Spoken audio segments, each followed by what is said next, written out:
The human was the smallest candidate in the program's history. This should take about 30 seconds. Sir, I've read her file, and I think you should read it too. The Coalition Military Integration Academy on Vaughn Station accepted candidates from 47 species. Its combat ranking program, the Crucible, as the cadets called it, was the most straightforward component of the curriculum. One-on-one combat trials, standard rules of engagement, no weapons, no armor enhancements. The winner was determined by the first clean incapacitation or yield from either participant. The rankings were updated after every trial. At the beginning of the current semester, with 214 cadets enrolled, the rankings went from first to last in a way that everyone understood was both a performance metric and a social document. First place was Grath Vel, a Ket fighter cadet who had won the Crucible ranking in the previous 2 semesters and whose physical specifications, 280 kilograms, reinforced skeletal structure, for years of species-specific combat training, made him, by every objective measure in the Academy's assessment system, the top-ranked combat candidate in the program. Last place was Zara Kel. She was 24 years old, from a mid-tier Earth settlement on the Coalition's outer reach.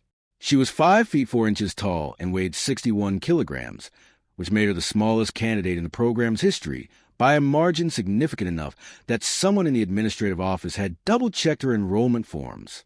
Her physical assessment scores were in the bottom 8% of enrolled cadets. Her combat classification under the Academy Species Baseline System had been entered as substandard, a category that technically existed for administrative completeness and had never previously been populated. What the physical assessment did not measure, because the Academy's assessment system had not been designed to measure it, was what Zara had been doing since she was 9 years old. The Kel family had lived on the outer reach for 3 generations. It was the kind of settlement where physical size was the least reliable predictor of outcome, where the environment provided regular and comprehensive education in the gap between what looked dangerous and what was dangerous, and where Zara's grandfather, a former Earth Special Operations instructor who retired to the settlement and had nothing else to do with his time, had spent 15 years teaching her everything he knew. He knew a great deal. The Crucible ranking challenge that produced the match between Grath Vel and Zara Kel was not supposed to happen this early in the semester. The ranking system worked by allowing lower-ranked cadets to challenge higher-ranked ones, moving up the board through victories.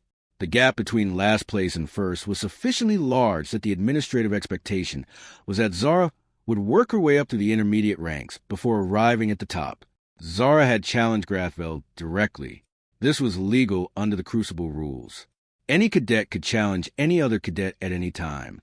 It was not common for the last-ranked cadet to challenge the first-ranked cadet in the second week of the semester. The challenge had produced, when it was filed, a significant amount of conversation in the cadet common areas, mostly at Zara's expense, in the specific social language of an institution that had decided what the outcome was before the match began. Cadet Commander, that's a senior administrative figure whose role gave him scheduling authority over Crucible matches, had approved the challenge immediately and scheduled it for the main arena, which had a capacity of 300 spectators. He had done this because he expected it to be instructive. The Academy's smaller cadets had historically needed occasional demonstrations of why the physical assessment categories existed. The arena filled to capacity. Zara entered from the east gate. She was wearing the standard gray combat suit, which fit her approximately the way standard issue equipment fits anyone who was not the standard size it was issued for, adequately, with nothing to spare.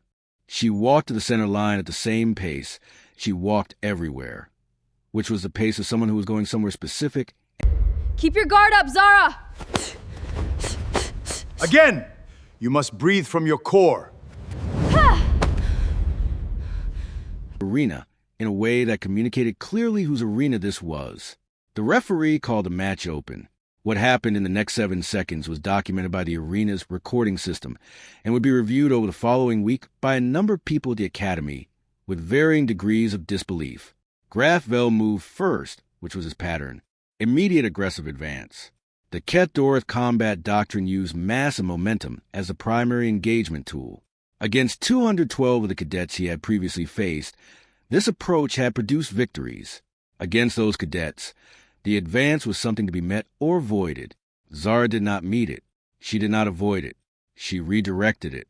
The specific technique, a precise application of momentum management that her grandfather had learned from a system developed before the coalition existed, refined through 4 decades of teaching, and transmitted to a girl on an outer reach settlement over 15 years of patient instruction, used Grath Vel's advance as a primary force rather than something to overcome.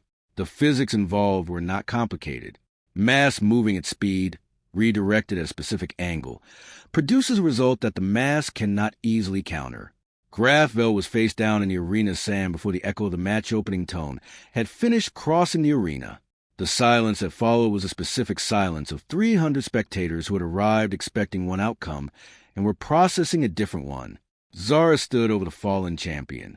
Her fists were at her sides. Her expression was a controlled calm of someone who had known this was going to happen, because she had spent 15 years preparing for exactly this. Not the specific match, but the category of moment it represented. The referee completed the count. The scoreboard updated. Cadet ranking. First place, Zara Kel. Match duration, 7 seconds. Cadet commander, that was quiet in the way that people are quiet when they've said something that has become, in retrospect, significantly ill-timed. His adjutant beside him in the observation tier was not looking at the arena. He was looking at his data tablet, where Zara's file was open to the section detailing her grandfather's background and the 15 years of instruction it described. He had tried to mention this. In the arena below, cadets were beginning to generate the specific noise that arenas generate when something has happened that nobody planned for. It was not the rhythmic cathodic resonance. It was something less structured and considerably louder, the sound of 300 cadets recalibrating simultaneously. Zara turned and walked back toward the east gate at the same pace she had walked in. She paused once at the gate threshold and looked back at the arena, at the spectators, at the scoreboard, at the still settling dust.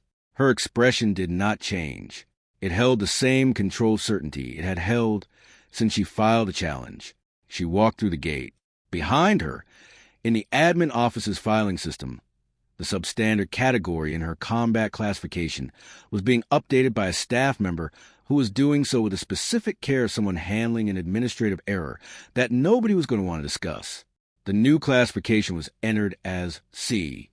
3 weeks later, Cadet Commander that's added a personal note to the semester review file. The first personal note he had added to a semester review in 8 years of administrative work. It said, "Physical assessment metrics require reevaluation for human candidates. Current system does not account for training traditions that predate coalition measurement standards. Recommend revision." He did not mention the 30 seconds he had predicted. Some things did not need to be part of the permanent record.